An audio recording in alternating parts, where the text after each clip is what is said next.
The big question here, of course, was deadly force justified? And here is how the county attorney put it. Take a listen. It is my conclusion that the use of deadly force by Officer Yanez was not justified, and that sufficient facts exist to prove this to be true.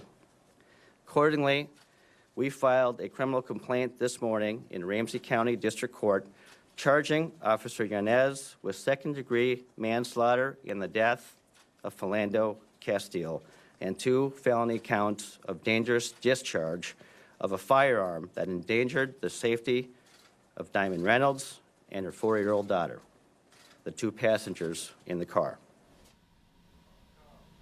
Now, let's just recap on what this story was about, because it got a lot of attention when it actually happened. And we should warn you that the video that we're about to show you is very graphic. Let's not forget that this was live streamed through social media, and this was by the girlfriend of Philando Castile. It was a very dramatic event as it was unfolding, and of course live online.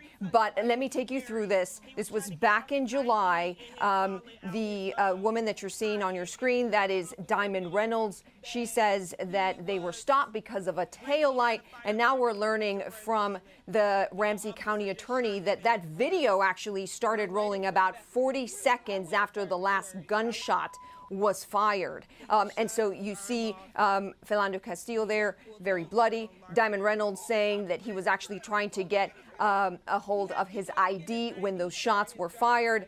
But again, after about 19 weeks, the Ramsey County attorney mentioned, he looked at all of the facts. He looked at the investigation by the Minnesota Bureau of Criminal Apprehensions, took all of that information in, and decided to charge the officer in this case, Geronimo Yanez, with second-degree manslaughter in the death of Philando Castile and 2 felony counts of dangerous discharge of a firearm. And we should add that those 2 firearm discharge charges are because of Diamond Reynolds was in the car, and so was her little girl.